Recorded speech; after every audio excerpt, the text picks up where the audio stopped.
लेकिन अभी आरएसएस के गुंडे भी भेज दिए इन्होंने। लोकशाहीमध्ये प्रत्येक नागरिकाला, प्रत्येक विद्यार्थ्याला सरकारला प्रश्न विचारण्याचा अधिकार आहे, आपल्या मागण्या मांडण्याचा अधिकार आहे, शांततापूर्ण आंदोलन करण्याचा अधिकार आहे. त्यामुळेच विद्यार्थ्यांनी आंदोलन केले, सरकार विरोधात आवाज उठवला, यात मला काहीच आक्षेप नाही. उलट या मागण्या योग्य होत्या आणि त्या सरकारनं मान्य देखील केल्यात. पण मला एका गोष्टीचा आक्षेप आहे. काही लोक आता म्हणत आहेत की आंदोलनात भाजपचे गुंड घुसले, आरएसएसचे गुंड पाठवले गेले. सरकारवर आरोप करा, भाजपवर टीका करा, त्यांच्या निर्णयाचा विरोध करा, हा तुमचा अधिकार आहे. पण आरएसएसचं नाव घेऊन आरएसएसचे गुंड म्हणणं मला मान्य नाही. कारण मी स्वतः आरएसएसचा स्वयंसेवक आहे. मी संघाला जवळून पाहिलं आहे, शाखेत काय शिकवलं जातं हे अनुभवलं आहे. संघात आम्हाला गुंडगिरी शिकवली जात नाही. संघात आम्हाला राष्ट्रप्रथम, शिस्त, सेवा, चारित्र्य, समाजासाठी काम आणि सर्व धर्मांचा आदर करायला शिकवलं जातं. आजपर्यंत मी हजारो स्वयंसेवकांना भेटलो.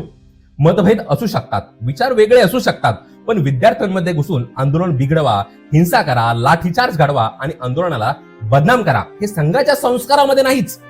जर तुम्ही म्हणत असाल की आरएसएसचे लोक आंदोलनात घुसले होते, तर माझी एकच विनंती आहे, पुरावे द्या.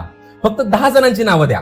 कोण आहेत ते, कोणत्या शाखेचे स्वयंसेवक आहेत, काय पुरावा आहे? कारण लाखो स्वयंसेवक असलेल्या संपूर्ण संघटनेला गुंड म्हणणं हा खूप मोठा आरोप आहे. जर एखादी व्यक्ती चुकीची वागत असेल तर त्याच्यावर कारवाई ही झालीच पाहिजे. पण एका व्यक्तीच्या कृतीवरून संपूर्ण संघटनेला गुन्हेगार ठरवणं योग्य नाही. आणखी एक गोष्ट लक्षात ठेवा, भाजप आणि आरएसएसच्या या वेगवेगळ्या संस्था आहेत.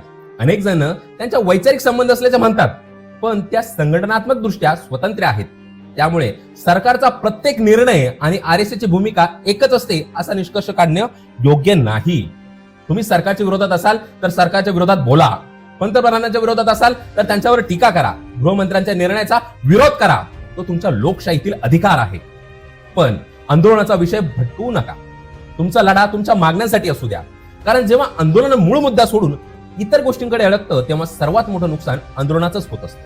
आता अनेकांच्या मनात एक प्रश्न असेल, नरेंद्र मोदी, अमित शहा हे देखील आरएसएसच्या पार्श्वभूमीतून आले आहेत, मग ते असे का वागतात? हा प्रश्न योग्य आहे, पण त्या प्रश्नाचं उत्तर एका वाक्यात देता येणार नाही. कारण संघटना, सरकार आणि एखाद्या व्यक्तीने सत्तेत गेल्यानंतर घेतलेले निर्णय या वेगवेगळ्या गोष्टी आहेत. याच विषयावर मी पुढच्या भागात सविस्तर बोलणार आहे. तोपर्यंत एवढंच लक्षात ठेवा, सरकारवर टीका करा, प्रश्न विचारा, तुमचे हक्क मागा, पण कोणत्याही संघटनेवर किंवा लाखो स्वयंसेवकावर पुराव्याशिवाय आरोप करू नका. तथ्यावर बोला, भावनेवर नाही. जय हिंद. नमस्ते सदा वत्सले मातृभूमे.